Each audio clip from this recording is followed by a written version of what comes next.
de hacerle la entrevista el día de hoy. Y José, porfa, repite Hola. la presentación para que quede en la grabación, si no. Oh, ok. Bien, chicos, como les venía comentando, el día de hoy tenemos a la magíster Judy Cabellos Luyo, quien tiene maestría en gestión de salud y actualmente es presidenta del FEDIMINSAP. Buenas tardes, magíster.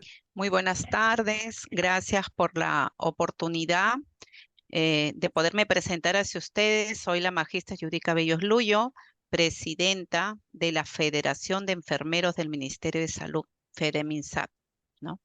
En que alberga están más de 62 bases a nivel nacional. ¿Qué quiere decir? Sindicatos, bases de diferentes hospitales a nivel nacional que albergan más de 45.000 enfermeros, ¿no? Y ustedes, como se darán cuenta, por lo que estoy expresando, es bastante la población, ya que nosotros somos a nivel nacional 102.000 enfermeros. 102.000 enfermeros a nivel nacional a lo que abarca de este año, ¿no? Enfermeros en actividad asistencial, que hacemos 4 campos que abarcamos, pues como es lo asistencial, lo administrativo, lo docente y de investigación, ¿no? Estoy a su disposición para las preguntas que ustedes crean por convenientes desarrollar. ¿Qué tal? ¿Cómo está? Muy buenas tardes, estimada Judith. Le agradezco nuevamente también a nombre del grupo su disposición, ¿no? Y que pueda permitirnos conocer un poco de su trayectoria y de su vida, además, en esta tarea que nos han encomendado en el curso de gestión de emociones y liderazgo. Entonces, gracias también al contacto con José, hemos podido llegar a usted. Y el día de hoy vamos a hacer la grabación de algunas preguntas que quisiéramos nos pueda apoyar en responder de diferentes etapas de su vida, ¿no? Desde la infancia, la adolescencia, la juventud y ahora en esta etapa de adultez. Entonces, dentro del grupo está conformado por César Humareda, José Morales, Araceli Castro, Yesenia Valverde, Scarlett Gusquiza y quien le habla, Renato Ayón. Entonces, vamos a empezar la ronda de preguntas en esta entrevista con Yesenia, que se va a dirigir a la primera etapa de repente de su vida relacionada a la infancia. Le doy pase entonces a Yesenia para que les haga las preguntas. Muchas gracias. Buenas tardes. Mi primera pregunta es, ¿cómo fue tu infancia y consideras que tuviste una buena infancia? Bueno, buenas tardes, señorita. Sobre mi infancia, yo soy de la ciudad de Ica, del mismo centro de Ica, una tierra calurosa, amigable. Eh, Mi infancia, como todos lo que recordamos de niñez, fue en una familia con reglas, con mucho amor por parte de mamá y papá, un hogar bien constituido, ¿no?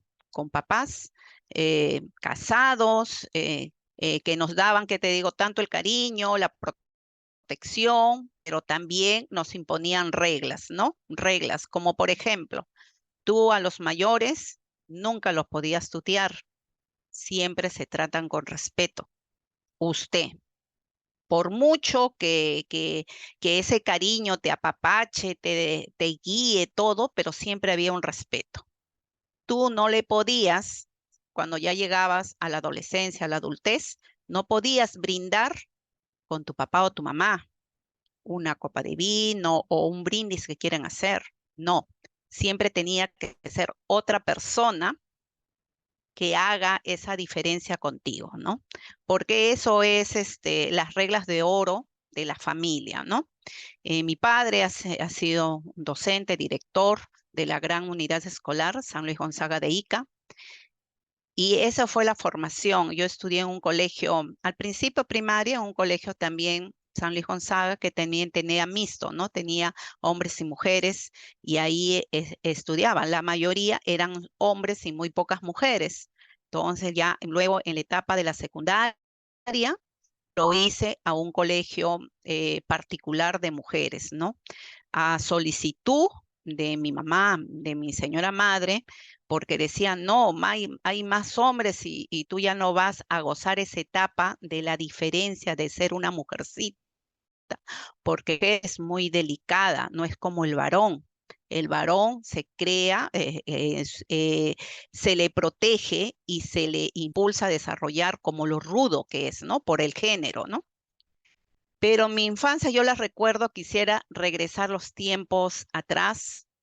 eh, Practicaba todo tipo de deporte, hasta fútbol, muchas veces me acuerdo que salía a jugar, entre comillas, con mi vestidito, mis medias cubanas, y por dentro estaba bien puesto mi pantaloneta. En un descuido de mi mamá, yo ya estaba peloteando. Uno de los deportes que a mí me han encantado es el fútbol. Antes que salga el fútbol de mujeres, mucho antes, jugábamos por mi barrio, digamos así, entre hombres y mujeres. Y no había esa malicia que hay ahora, que decir, uy, no, no puedes jugar con el hombre porque capaz la vaya a violar, le vaya a dar un mal golpe. No, en esa época salíamos a alguna reunión, una fiesta, siempre íbamos acompañadas de una mamá. Y la mamá era, con todos los compañeros, los vecinos iba, como si fuera una mamá gallina que se tenía que hacer cargo de toditos nosotros, ¿no? Esa etapa la añoro. Si me dicen ustedes, si regresara el tiempo, ¿qué es lo que tendría que cambiar? Nada tendría que cambiar. Al contrario, lo tendría que hacer con mucho gusto, pero con que corrigiendo, sí, quién sabe mis errores que haya cometido desde pequeña, ¿no? Que uno no lo toma con esa misma responsabilidad, esa misma madurez, ¿no? Lo toma, ay, mi mamá, ¿por qué me resondra? Mi mamá, ¿por qué me dice? Antiguamente era así, mamá, ya no es ahora sí. No, jóvenes, la etapa es la misma, solamente está cambiando el escenario de los años. Que tú te equivocas, te vas a equivocar, te vas a caer, pero siempre vas a tener los que tienen el orgullo de decir, siempre vas a tener una mamá y un papá que te diga, hoy día lo ves oscuro de noche, mañana sale el sol, ten fe que todo va a cambiar. Eso es lo que extraño. Mi siguiente pregunta es, ¿cuál fue el momento más duro de tu infancia? De mi infancia, el momento más duro, cuando fui castigada por venir tarde de una fiesta, que era una matiné, y llegué a mi casa como a las 9:30 de la noche, así sea acompañada con la mamá de una amiga. Pero como mi padre era docente, era maestro, era muy, muy rígido. Fue la primera vez que mi papá me dio, pero con la correa que me dejó marcadas las piernas, ¿no? Y eso fue para mí duro, pues chocante, porque siempre mi papá levantaba la voz, pero nunca pues llegaba a tal extremo, ¿no? Mi siguiente pregunta es, ¿cómo era tu familia? ¿En qué sentido? Mi familia era una familia, como le digo, con reglas, con valores, con normas, humilde, humilde. Mi padre era docente, era el único que llevaba el sostén a la casa. Mi madre era ama de casa y trataba a escondidas hacer cosas como para ayudar a mi padre a sostener la casa sin que él se dé cuenta, para no hacerlo sentir mal. ¿En qué sentido? Mi mamá preparaba dulces, daba comida a los estudiantes universitarios que vivían cerca de mi casa, y ese dinerito que llegaba a la casa servía pues para que mi mamá pudiera acrecentar la bolsa económica para la comida, para la comida. Entonces, no hacerlo sentir a mi padre que, bueno, ya, pues ya estamos 20, ya no alcanza, ya no puedo estirar la plata. Eso es lo que hacía, ese es mi hogar, ¿no? Era mi hogar, ¿no? Y así no nos habrá dejado, pues le digo, como todos dicen, ay, ¿qué es herencia? La mejor herencia, decía mi padre, que era tu profesión.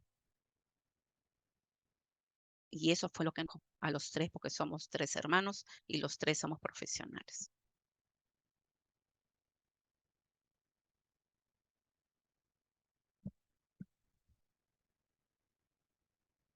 Ahora les paso a mi compañero César, que les va a hablar de la adolescencia. Gracias. Ya, no le escucho.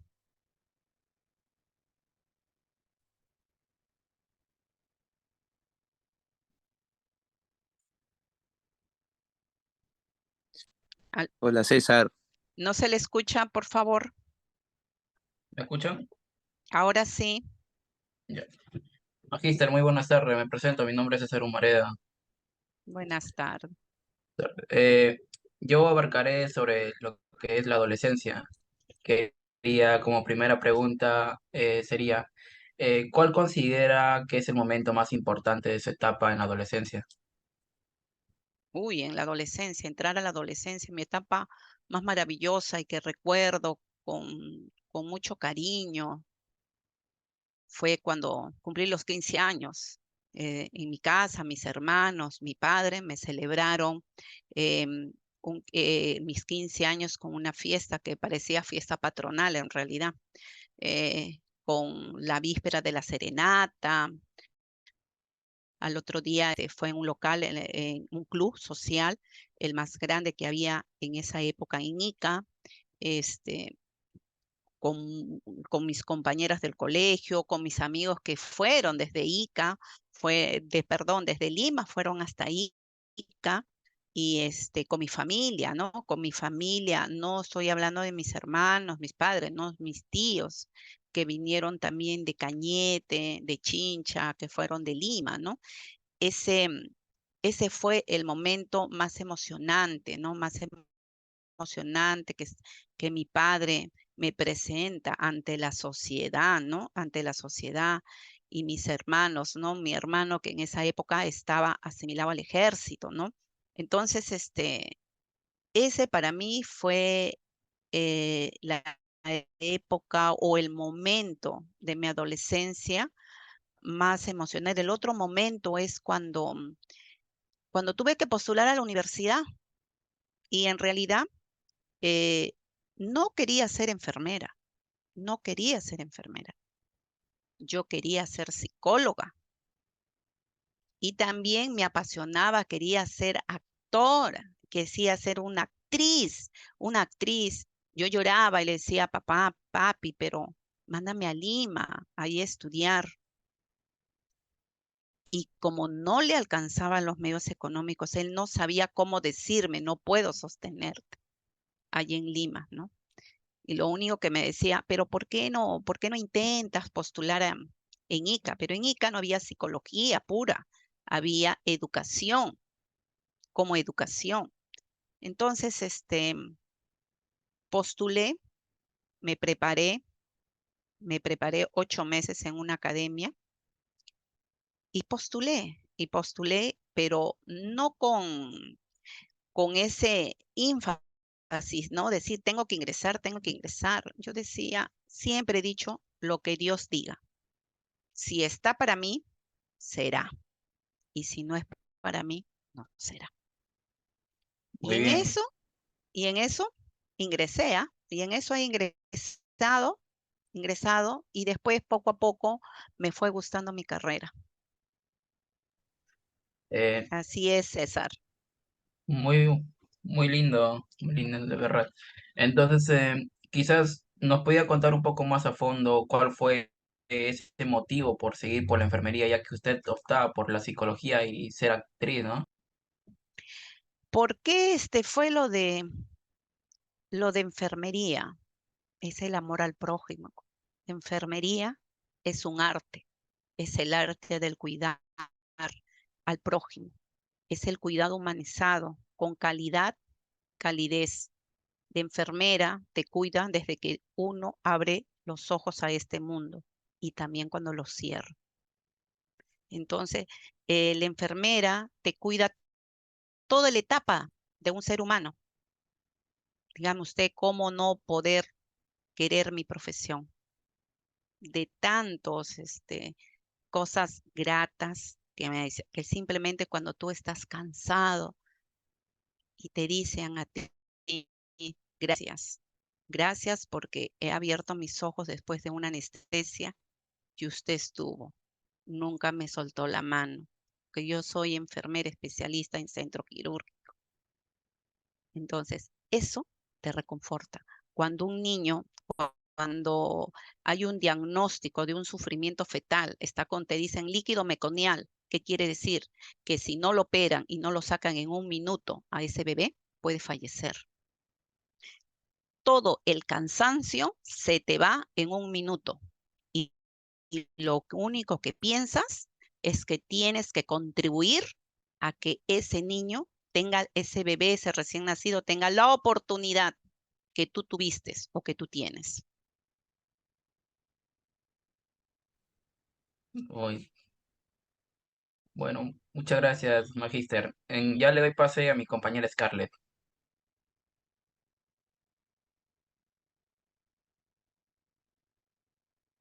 ¿No se le escucha?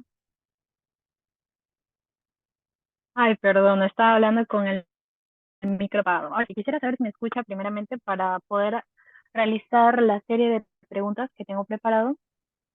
Sí, adelante. Bueno, me presento. Soy la alumna Scarlett Maribel Euskis Arias, la cual va a seguir con las preguntas que es en la parte de adolescencia, que la verdad tengo mucha curiosidad en saber. Como primera pregunta tengo, ¿te has llegado más que todo a sentir inferior ante los demás? Es decir, si en una etapa de tu adolescencia, por parte de problemas familiares, otra vez parte de problemas sentimentales de parte tuya, has llegado tal vez en ese sentido a sentirte inferior ante ellos. No, le diría que no. Sí me sentía discriminada, se podría decir, porque yo les he dicho de que yo vengo de una familia modesta, modesta, trabajadora. El único que era el sostén y el profesional era mi padre. Entonces sí, porque tenía, como me pusieron en un colegio particular, los que ascendían a estar estudiando en un colegio particular son los que tenían de condiciones media a alta, no una que de condiciones media a baja. Entonces, en ese sentido, sí había discriminación porque cuando se juntaban el grupo de amigas y querían invitarte a su casa, ellos tenían un semejante chalet donde tenían hasta piscina, tenían todo. ¿Y por qué te invitaban a ti? Solamente te invitaban porque tú eras un promedio, un alumno de promedio, que ellas podían sacar beneficio de eso, pero no te invitaban porque le nacía que te invitaran, porque eras parte del grupo o parte del entorno. Entonces, esa es la competencia del ser humano. Nunca sentirse inferior, nunca decir yo no puedo. Así no tengas los nervios, no, yo sí puedo y lo voy a hacer. Eso siempre ustedes tienen que meterse en su cabeza, no sentirse inferior, no porque ustedes en la etapa de adolescencia tengan una ruptura sentimental, se van a caer al piso. Quién sabe, se sentirán mal, tristes, llorarán, y al otro día, pues tienes que cambiar el chip en tu cabeza, un duchazo, arreglarse bien, y hoy es mi día, y seguir adelante. Y eso le va a ayudar bastante a ustedes. Ni por hombres, ni por mujeres.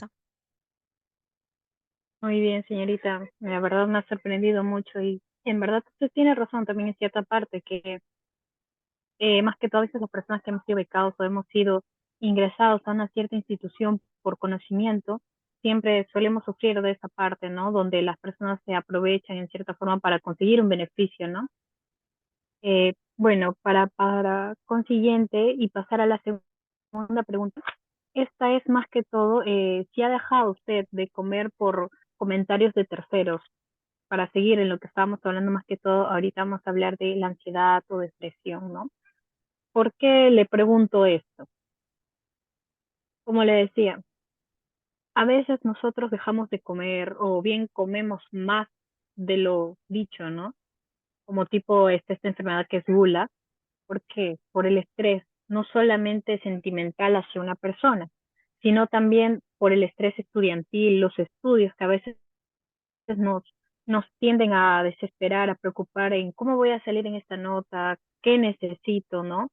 Entonces, más que todo a esto. Por terceras personas también me refiero a licenciados, profesores, docentes en el que usted ha tenido en esa época. Quisiera saber más que todo eso. Mire, yo en mi época de estudiante del colegio, les digo que cuando le estoy hablando de primero de secundaria. Yo sería pues que estábamos por el mes de julio, a mí me vino una enfermedad que es la fiebre más alta, la fiebre. Entonces estaba en el colegio y tenía pues, porque estuve en reposo en casa como 3 meses, iba a perder el año, pero ¿qué me valió? A mí me valieron, porque me enfermé después que entregan la libreta del periodo, del segundo periodo. Entonces, por esas notas que tenía, el director del colegio duplicaron mis notas. Y yo solamente fui, quiere decir, el primer y segundo periodo lo tenía, y en el tercer periodo duplicaron mis notas y yo ya me presenté prácticamente para los exámenes finales. Tanto así que algunos cursos me ponían 10, pero con ese 10 yo alcanzaba la nota para promediar, para poder aprobar el curso. Y presenté y fui así. Me acuerdo que fui acompañada de mi mamá porque todavía me sentía muy débil a rendir mis exámenes. Y lo hice y salí con buenas calificaciones. A pesar que no estaba asistiendo a clase, porque lo más importante de escribir es escuchar al docente. Y antes, pues, nosotros, ¿qué nos permitían? Pues, grabadora, ¿no?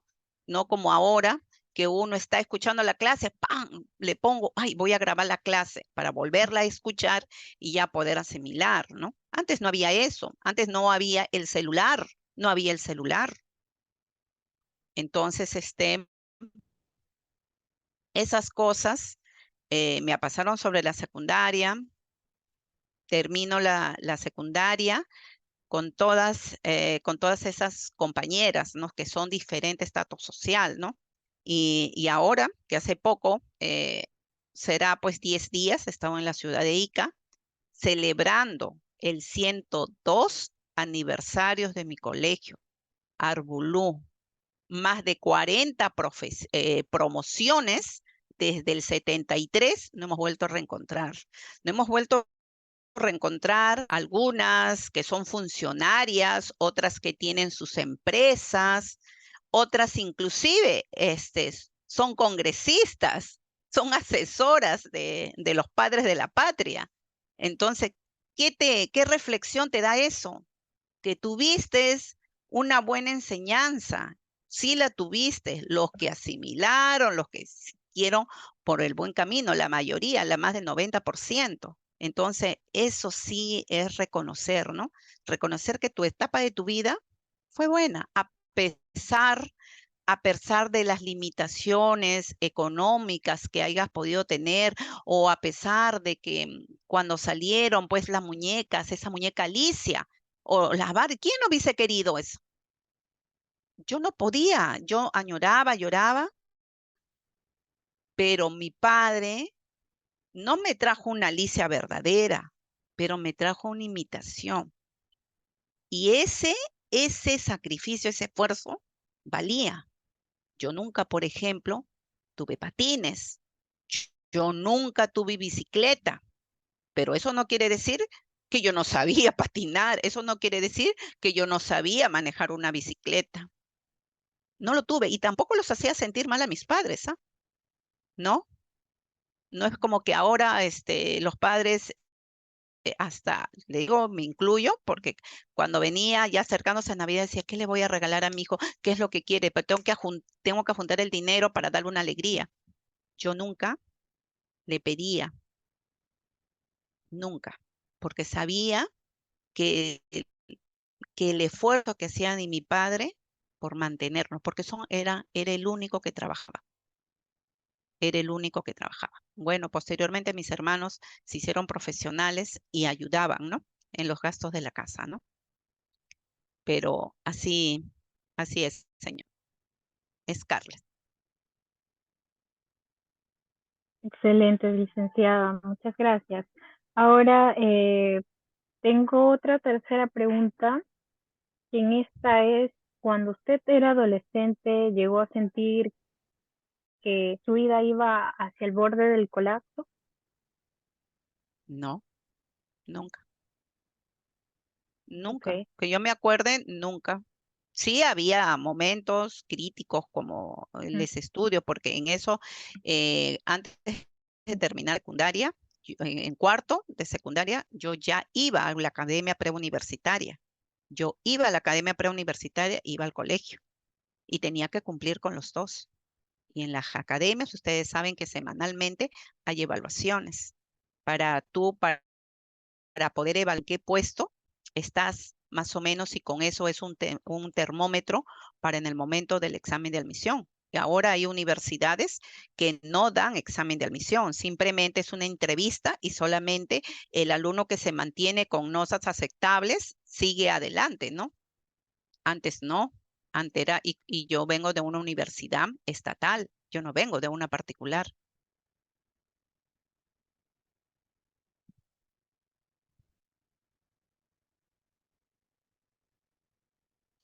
No sé, Darle ¿me escucha, Scarlett? tu micrófono. Vaya, discúlpeme. Por rato se me apaga por la interferencia, no disculpa.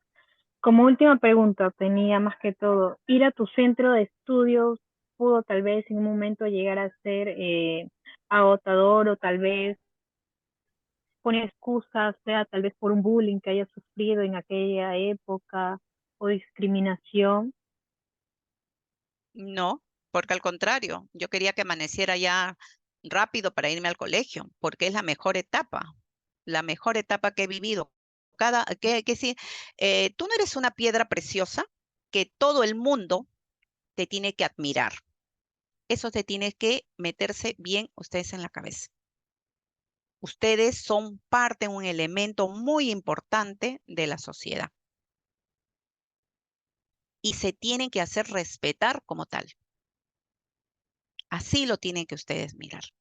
Yo no sé lo que es el bullying, no lo sé, pero sí lo que sé que algunas se creían las compañeras matoncitas porque eran más altas, porque eran blanquitas, porque tenían buen cuerpo, de quererte, no sé, hacerte una mala pasada, una mala jugada, pero se encontraban con la horma en su zapato, porque yo no me dejaba. Si tú me dices, ¿usted se peleaba, usted se trompeaba? Por supuesto que sí lo hacía, pero era muy inteligente. Nunca lo hacía en mi colegio. Si quería hacerlo, fuera de mi colegio. Y yo respetaba mucho mi uniforme. Mi uniforme lo respetaba. Jamás ni un enamorado me fue a recoger a la puerta del colegio, ni yo caminaba con el enamorado agarrando de la mano, abrazada, así como ahora lo hacen. Parece que no sé, se van a perder, están pegados como terocal. Antes no hacíamos eso, ¿no? Caminábamos normal. Cuando nos teníamos que abrazar, lógico, nos teníamos que abrazar. No queríamos darse un beso, nos dábamos un beso, pero siempre esas cosas. Quiere decir, con uniforme, nunca. Con ropa de calle, sí, sí. Pero que ustedes me digan si he sufrido de bullying, quién sabe que lo que me pasaba o lo que me decían era un bullying, ¿no? Pero yo no lo tomaba así. Yo lo tomaba como quien diciendo, Hoy día es tu día de suerte, mañana será la mía. Y nada más. Y poco a poco esas personas, mire, esas personas que hacían esas cosas no han llegado a superarse o a superarme en lo profesional conmigo. Son personas que, bueno, decidieron formar su hogar con otras personas de su estrato social y no han estudiado nada, simplemente utilizaron o hicieron la carrera más larga, que es ser ama de casa. Muy bien, señorita, la verdad me ha dado mucha curiosidad en la parte que usted me dice de que ha sido muy inteligente en resolver los problemas. En esa parte también concuerdo con usted. ¿Por qué? Porque pienso más que todo que uno a la escuela hay que tenerle un respeto, no más que todo por lo que llevar el uniforme, entonces una parte de compromiso ante de lo que estamos proponiendo, ¿no? Que en este caso es culminar un estudio, sea universitario, escolar, cual sea, hay que tener como un cierto compromiso y separar la parte emocional, que es de amor, de pareja, con los estudios, como también las peleas, ¿no? Porque para cada cosa hay un tiempo, no nos vamos a morir incluso por no estar con alguien. Me pareció muy interesante y muchas gracias por aceptar mis preguntas. Le paso con mi compañera Araceli. Bien. Sí, antes de pasar con Araceli, estimada Magíster, vamos a hacer un corte ya que el tiempo en la sala de Zoom ya va a terminar. Entonces vamos a compartirle un nuevo link para la segunda parte de esa entrevista en la que va a iniciar Araceli Castro. ¿Ya? Ya, Gracias. gracias. Listo. Ahora sí, le damos pase entonces a la compañera Araceli Castro.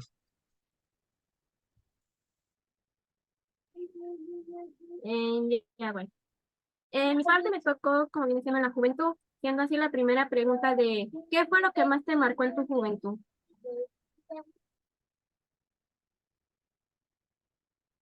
¿Qué me ha marcado en mi juventud? Bueno, en lo personal, mm, sería en lo emocional, ¿no? Porque juventud, ya estabas en la etapa de que te enamorabas y, el papá, pues, el papá, como todo papá, celoso y cuida de su hija, la mujer, ¿no? Que tenía que verme escondidas, tenía que salir con pretexto con una amiga, que tenía trabajos que hacer y todas esas cosas, no tener que mentir, que tranquilamente hubiese sido todo lo contrario, ¿no? Si te hubiesen permitido, tendrías por qué estar mintiendo, ¿no? Pero como eran esas reglas y mi padre era formado a la antigua, eso, eso era lo que me ha podido marcar, ¿no? Em, Estando también, que podría decir, la parte de juventud, ya estaba, me acuerdo, a ver, 18, 18, en la universidad, lo más duro fue de estar en ya el segundo año, que mi madre se fue a Lima y nunca más regresó a Ica. Nunca más regresó porque le dio el ACV, accidente cerebrovascular. ¿Por qué? Porque mi mamá sufría de hipertensión y por estar haciendo las cosas en la casa como ama de casa, no controlaba, no tomaba puntualmente su tratamiento, ¿no? Y eso es lo que le conllevó a esa enfermedad que la fue deteriorando año a año y duró 6 años con esa enfermedad hasta que le vino un paro respiratorio, ¿no? Y eso fue para mí lo más duro. Yo soy la última de los 3 hermanos y mis hermanos sí habían gozado bien a mis padres, pero yo no tuve ese privilegio de gozar de ellos, ¿no?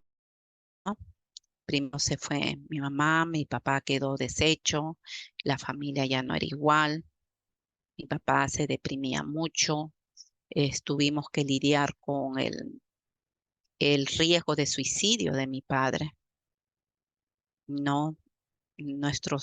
Eso es lo más doloroso que me ha pasado, ¿no? Tuve que aprender a valerme, a aprender a trabajar.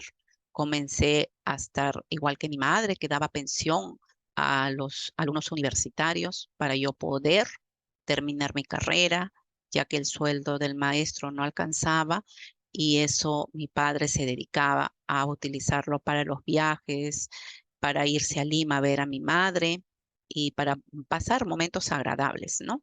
Entre ellos, ¿no?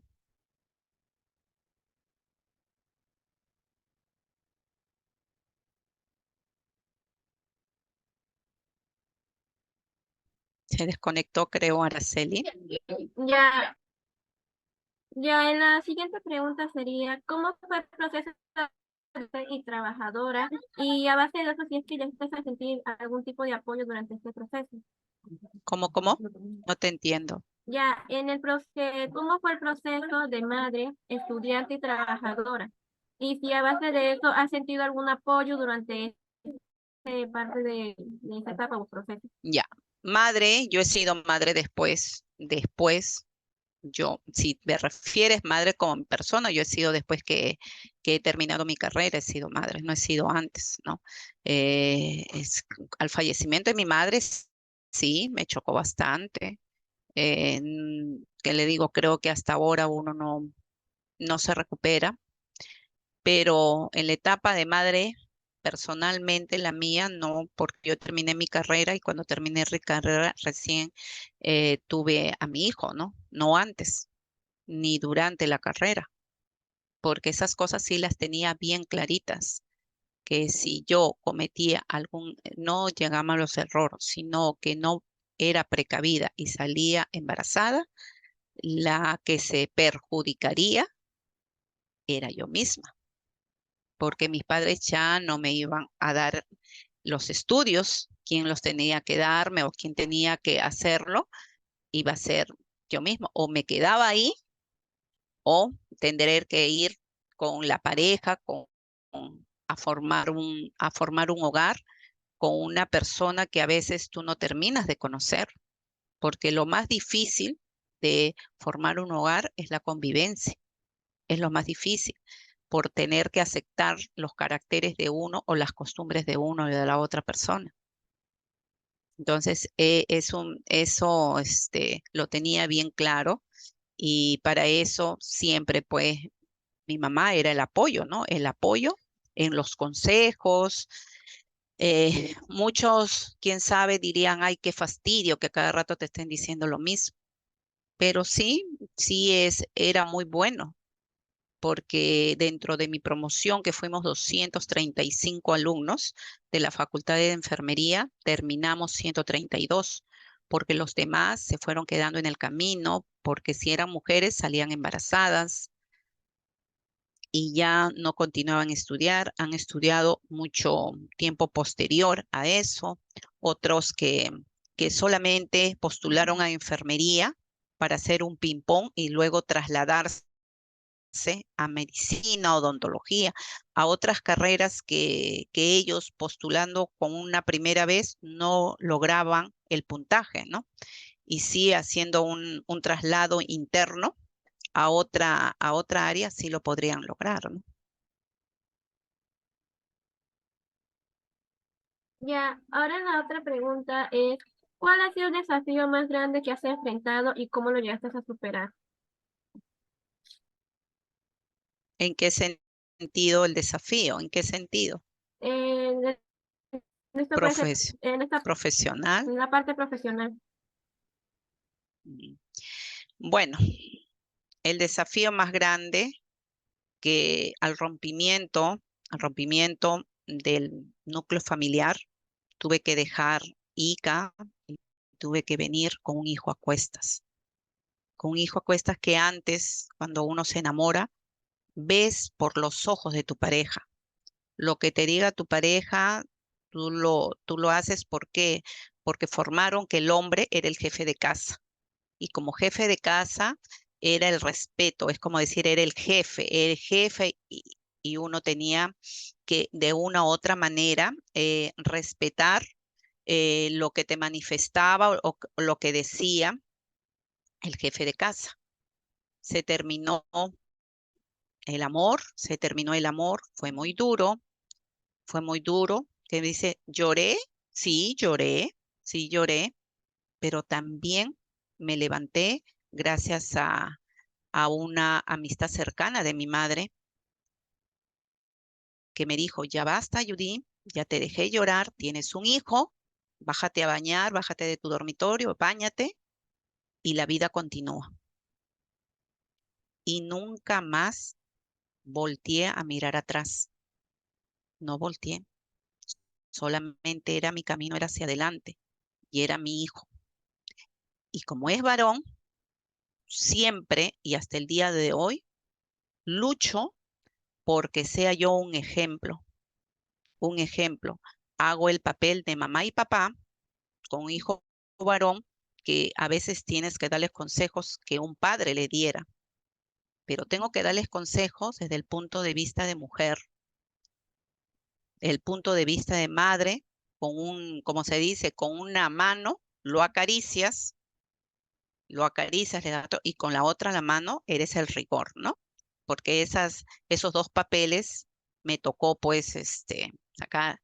Mucho me acuerdo cuando me vine de Lima, de Ica a Lima, solamente venía con un currículum y un título de enfermera, pero tenía que sacar a mi hijo adelante, porque a veces una mujer se pone orgullosa y dice, yo no voy a recibir nada, no deseo nada.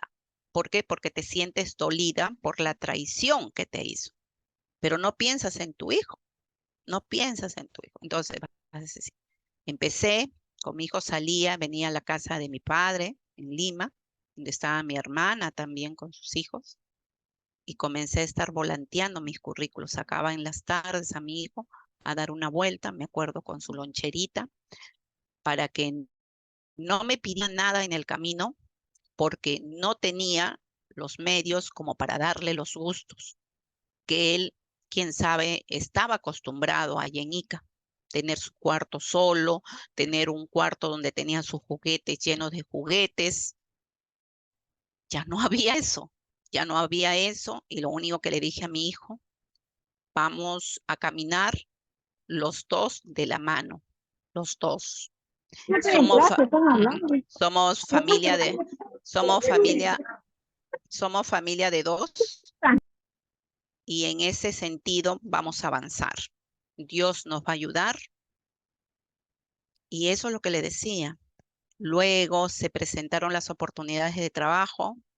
Tras a todo lo que había volanteado, mis currículos me comenzaron a estar llamando uno en otro lado. He trabajado en la entidad privada, en las clínicas A1, como es la Internacional, como es la Maison de Santé, en su cepa Cadorá, en la Ricardo Palma, He trabajado en clínicas grandes como clínicas pequeñas, donde me llamaban y a solicitarme que yo vaya a organizar todo, ¿no? Cuando llegué a la maternidad de Lima, que me entrevistaron, me acuerdo, fui mucho con mi hijo y pedía una oportunidad, solamente una. Y no me puedo olvidar que ahora mi jefa, que ahora es la decana, Josefa Vázquez Ceballos, me entrevistó y me dijo, no te sientas mal, tener un hijo no es malo, es valorarte como mujer. Yo te voy a dar la oportunidad y yo estoy completamente seguro que lo vas a hacer muy bien. Me dijo, primero me dijeron para estar en sala de operaciones y después una noche antes a que yo me presentara, me dice su secretaria que voy a estar en el área de neo.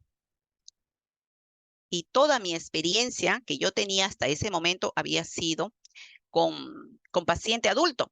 ¿Y qué pasó? Decía, Dios mío, toda esa noche no dormí. Dios mío, ayúdame. No, porque me dijeron, la secretaria me dijo, está bien, ¿no, licenciada, en el área de neo? Como yo necesitaba el trabajo, le dije, sí, está bien, yo lo puedo hacer. Y no era así. Tenía tanto miedo que toda esa noche no dormí. Cuando llego a presentarme al departamento, le digo, fui con uniforme, todo, y me dice la secretaria, licenciada, mil disculpas, yo me había confundido y usted tiene que ir a centro quirúrgico. Fui a centro quirúrgico, me recibió una colega de esta antigua y me dijo, ¿sabes? Sí, le dije, nunca decía no y nunca he dicho no, no lo puedo hacer, sí lo puedo hacer, pero no estaba completamente segura, pero yo decía, Dios, tú estás conmigo, dame la oportunidad de desenvolverme, tú eres el instrumento y yo voy a hacer lo que tú quieras que yo haga. Y me acuerdo, me metió a sala de operaciones y me dijo, todavía la jefa decía, Chinita, Chinita, Chinita, ven, ven, ven, ven, ven, falta una circulante, no hay quien circule, ven, ven, ven, ven. Pero jefa, le digo, yo estoy en recuperación y recién tengo una semana. No, no, no, no, no, suficiente, ven, ven.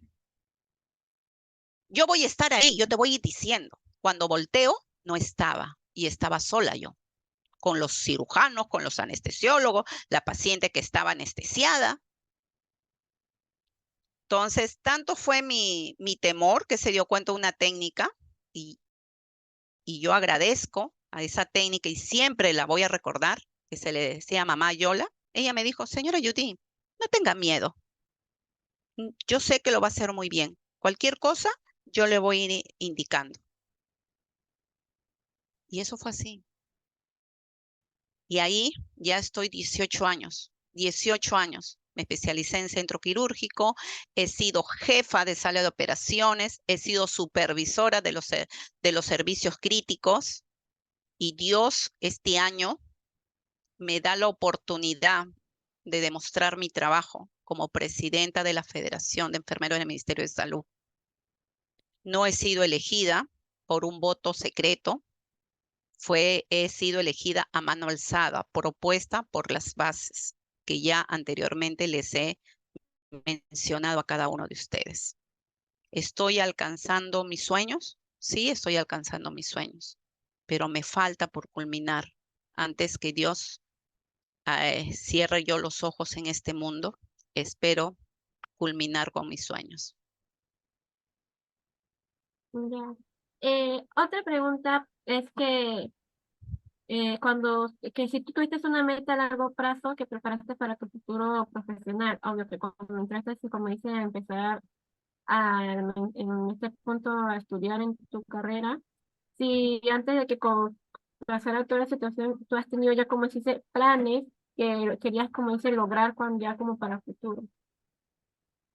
Cuando estaba estudiando tenía planes, terminé mi carrera, inclusive es cuando ya tuve mi hijo, me separé, ¿qué eran mis planes? Irme al extranjero, a Italia, porque las enfermeras estaban bien cotizadas en esa época. ¿Por qué no lo hice? Por una y sencilla razón, que primero y último, todo es mi hijo, porque no me aceptaban con un niño y yo no iba a dejar a mi hijo con nadie. Yo fui lo suficientemente mujer y madura para tener con mi hijo, con esa misma valentía, tenía que estar con él hasta el día de hoy.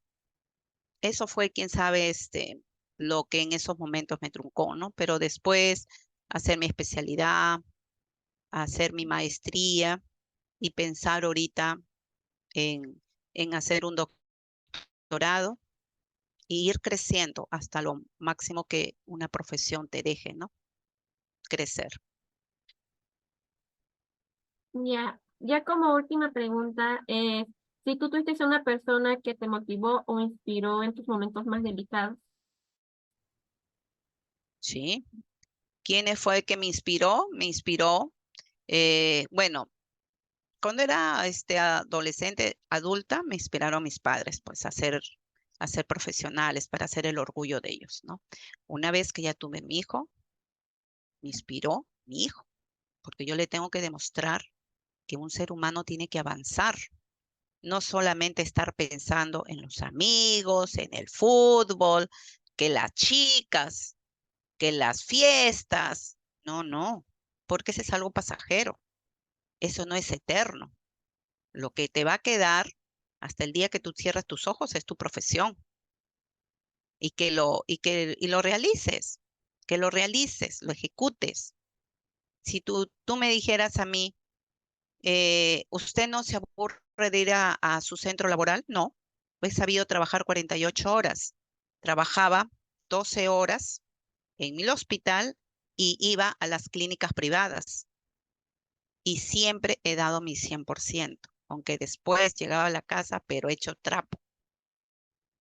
Eso sí, pero siempre he llegado a dar mi 100% en todo proyecto, en todo trabajo que se me ha presentado.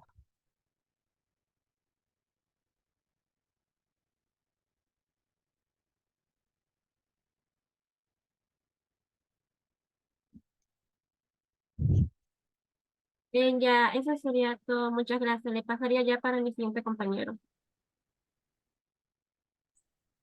Bien, gracias, Magíster Judith. Este, Estamos de repente extendiendo un poco la entrevista, pero vamos a tratar en todo caso de ir sintetizando para que usted también nos pueda dar las respuestas de acuerdo a las preguntas que tenemos a continuación, que ya son básicamente en esta última parte de la vida que referíamos a la parte de adulta, ¿no? De mujer adulta. Ya usted nos ha contado la experiencia que ha tenido desde su infancia, el entorno familiar, cómo ha venido superando las diferentes etapas de la vida, desde el colegio, los estudios y ahora último en los trabajos, ¿no? Entonces, haciendo un poco el recordar de su vida, ¿cuál cree usted que ha sido el mayor logro hasta este momento? En un aspecto El logro, global, en un ya, aspecto mire, global. el logro como mujer, ser madre. El logro como profesional, llegar hasta donde he llegado. A base de esfuerzos, de humildad, de humildad, de perseverancia y las ganas de seguir creciendo, de seguir creciendo.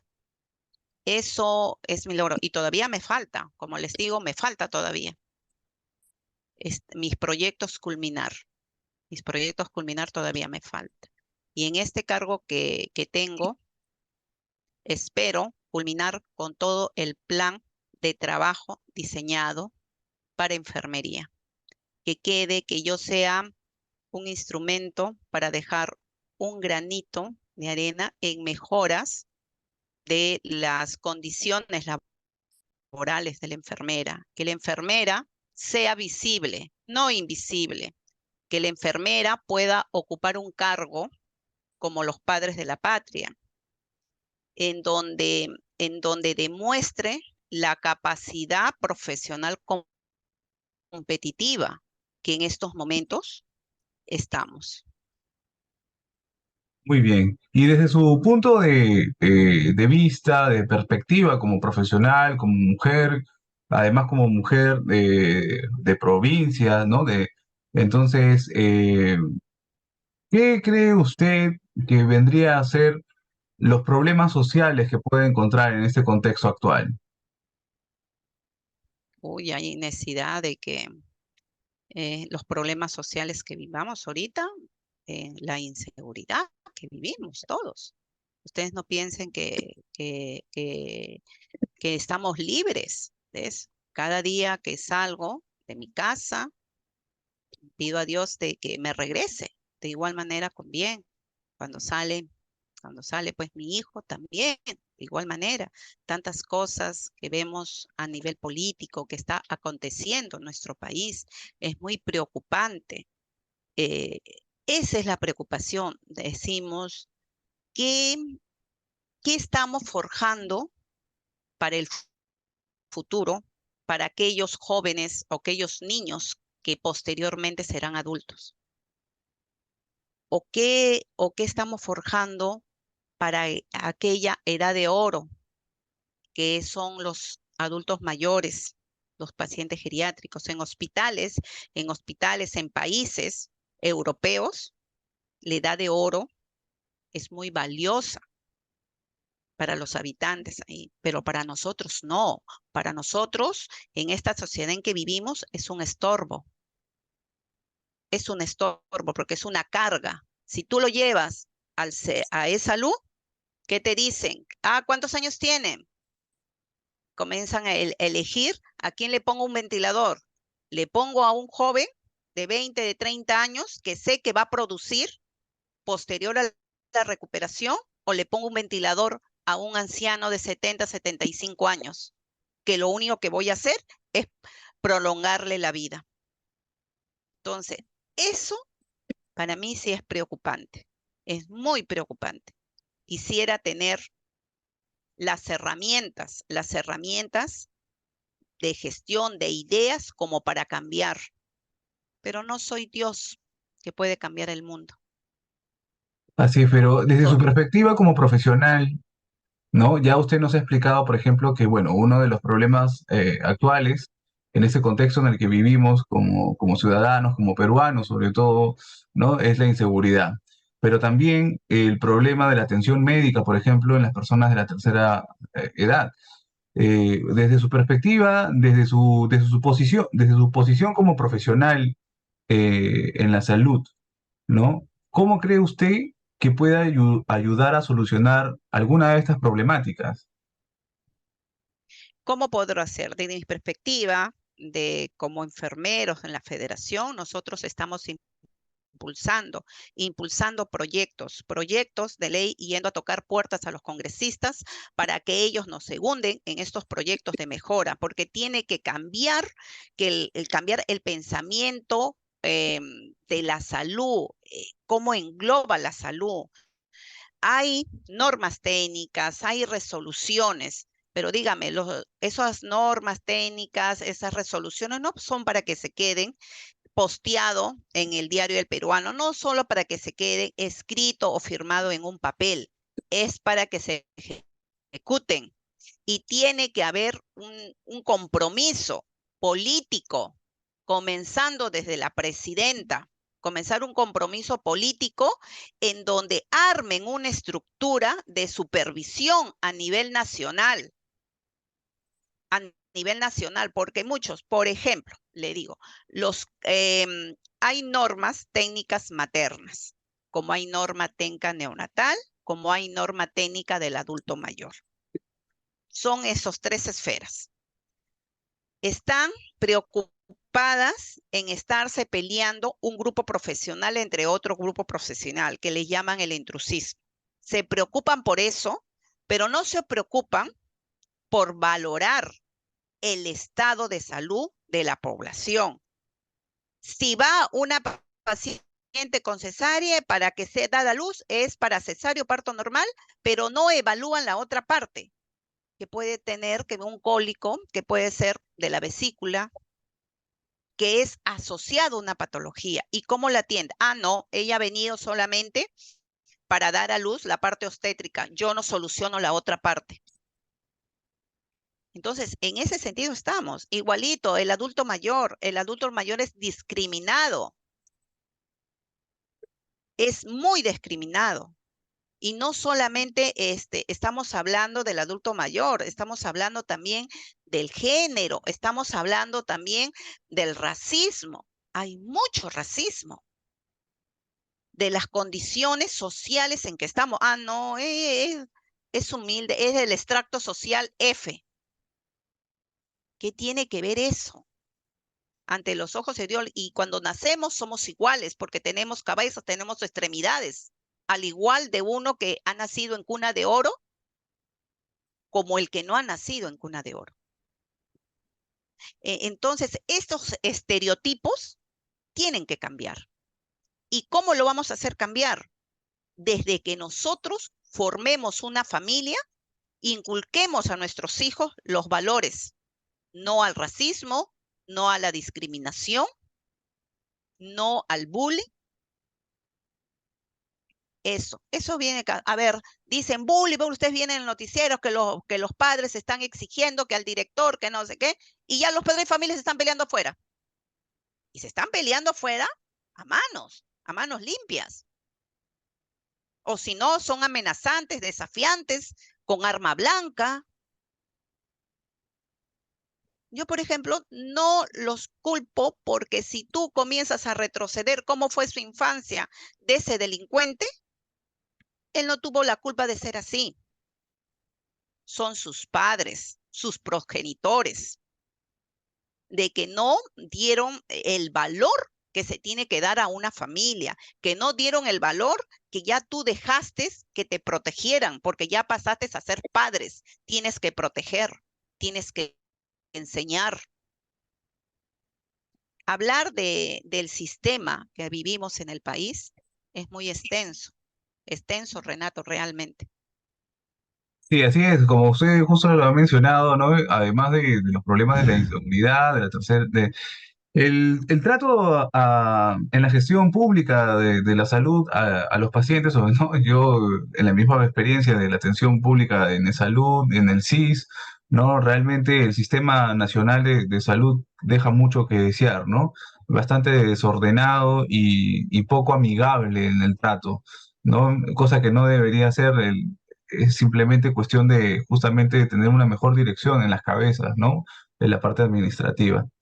Pero justamente hablando un poco de este tema de la parte administrativa y de las cabezas que llevan todo esto como responsables principales, ¿no? ¿Qué es para usted el liderazgo? ¿Qué debe cumplir una persona que se considere un líder? Tú para ser líder, tú vas a que vas a guiar y hay un grupo que te va a seguir. Pero el líder principalmente tiene que ser humilde, honesto, transparente. Tú no puedes ser un líder engañando a personas para beneficio propio. No, el líder busca el beneficio de todos los que le siguen, de la colectividad. Y también les enseña a cómo direccionarse. Tú no puedes llamarte líder cuando mientes o cuando ni siquiera sabes a dónde vas a ir. Tú te tienes que trazar unas metas, tienes que hacer un plan, tienes que tener objetivos. Y no los tienen porque ni lo saben. Yo apuesto y sigo apostando que todos los cargos no deben ser políticos, no deben ser cargos de confianza, tienen que ser los cargos por meritocracia. ¿Qué tal hacen las candidaturas los presidentes? ¿Y qué clases de presidente hemos tenido en los últimos 20 años? Dígame, ¿qué clases de presidentes? La gran mayoría investigados, presos, y dice, somos perseguidos políticos. Esa es su pantalla, perseguidos políticos, pero comienzan a escarbar y encuentran cosas. ¿Quién sabe? Por desconocimiento cayeron. ¿Y qué cayeron? La avaricia, el dinero, el estatus social, el vivir cómodamente, cosa que antes no tenías, no vivías. Entonces, todo eso engloba a ser un líder. Yo como líder de enfermería, yo no puedo mentir a todas mis agremiadas, que son más de 45,000 enfermeros, de decirle, por ejemplo, como hay irresponsables que dicen, sí, 100% nombramiento, 100%. ¿Ellos qué piensan? Que el dinero del Estado se va a invertir nada más en un nombramiento. Vamos a desestabilizar el Estado, pero si yo soy una responsable y soy una líder, no colegas. Se va a dar el nombramiento. Ya se ha hecho un informe técnico, la PCM, el MEF, que es el Ministerio de Economía y Finanzas, y el mismo MINSA, ente rector. Entonces, se está dando escalas de nombramiento. Va a ser cada 20% al año. Y en 5 años terminarán de nombrarse. Igual, el ascenso automático. Hay un proyecto que hace poco he ido a investigar ese proyecto. ¿Por qué todos los proyectos decaen? ¿Por qué todos los proyectos no son exitosos? ¿Por qué? Porque falta de informe técnico a las áreas competentes. No solamente es la área usuaria, sino son áreas que corresponden que ellos estén enlazados para lograr eso, como es la PCM, como es el Consejo de Ministros, es el Ministerio de Economía y Finanzas, que tienen que dar una opinión técnica. Pero tú le das el problema, le manifiestas el problema, pero también le manifiestas las posibilidades de solución. Muy bien, gracias. Gracias por sus respuestas. Han quedado bastante claras y desde su perspectiva, además como profesional, ¿no? Por lo pronto, esas son todas mis preguntas. Y para la tercera y última parte de la entrevista va a continuar José Morales con las últimas preguntas de la entrevista, pero eso va a tener que ser en la siguiente parte con un nuevo link porque ya se acaba el tiempo del Zoom. Bien, entonces le Ya. enviamos nuevamente el link para que podamos concluir. Gracias. Ya, gracias.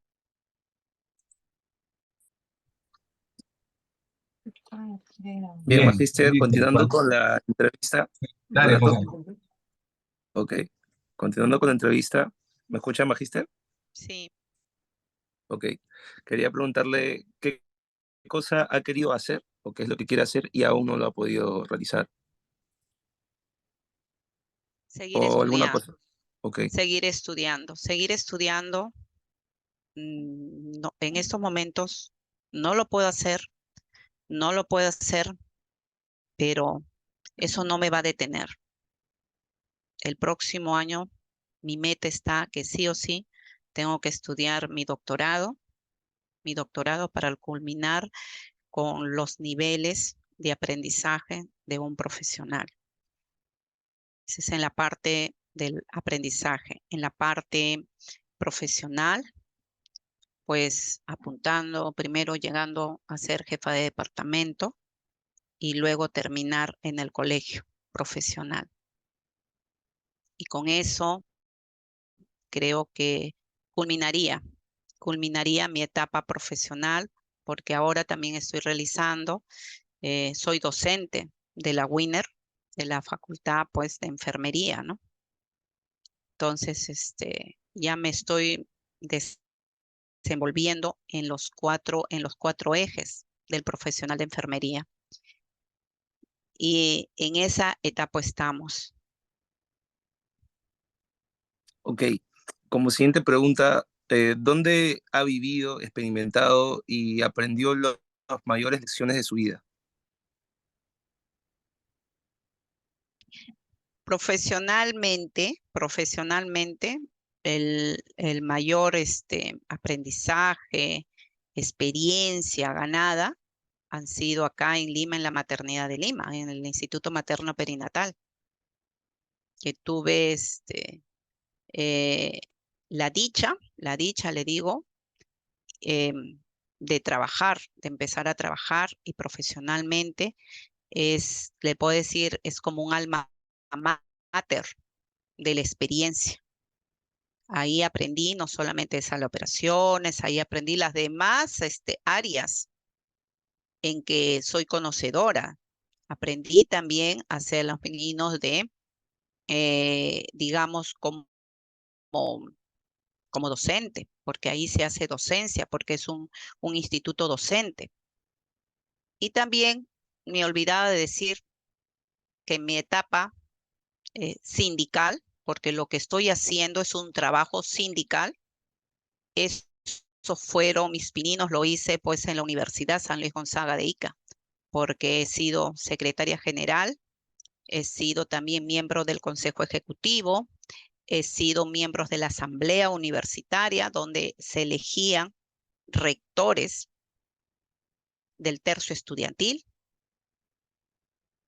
y eso es la parte, ¿no? Que me olvidaba de haberles mencionado a ustedes. Un punto importante también, Magíster.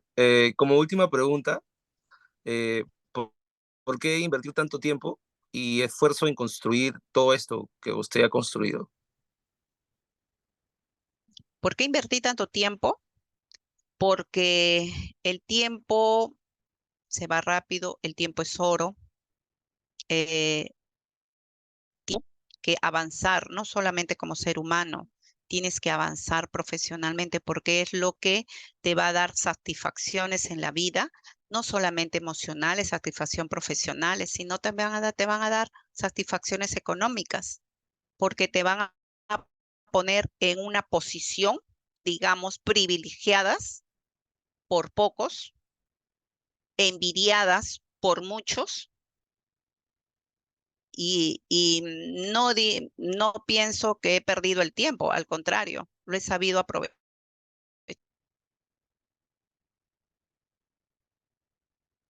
Correcto, Magíster, muchísimas gracias por su tiempo. Con esto terminamos las preguntas. Renato. Ok, muchas gracias, Magíster. Nuevamente el agradecimiento de parte de todos. Le agradecemos su tiempo, su disposición para poder compartir con nosotros su experiencia, su vida, sus puntos de vista como profesional, además, y permitirnos así también cumplir nosotros con esta tarea asignada en el curso de gestión de emociones y liderazgo. Le agradecemos y le deseamos éxitos además bueno, La en su gestión. presidencia, sí, en su gestión, ¿no? Y bueno, vamos a tomar una fotito última, por favor, para que quede el registro con los compañeros. Muy bien, a ver, que terminen de cuadrar sus cámaras.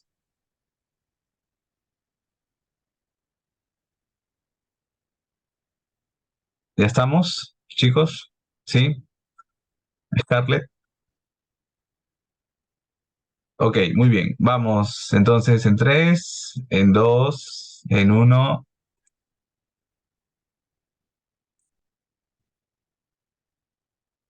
Listo. Muchas gracias.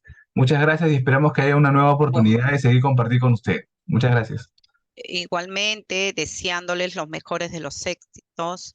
No desmayen. Yo sé que hay momentos que ustedes pueden estar cansados, pero no, adelante. Sigan adelante, porque caminando van a lograr llegar al éxito. Sigan así, empeñosos, empeñosos, sigan. Para mí, yo voy a estar gustosa en cualquier oportunidad que ustedes deseen mi participación. Para mí estar abierta a sus preguntas, a sus inquietudes que ustedes tengan, y si en algo les puedo ayudar, ¿por qué no? Gracias, buenas tardes.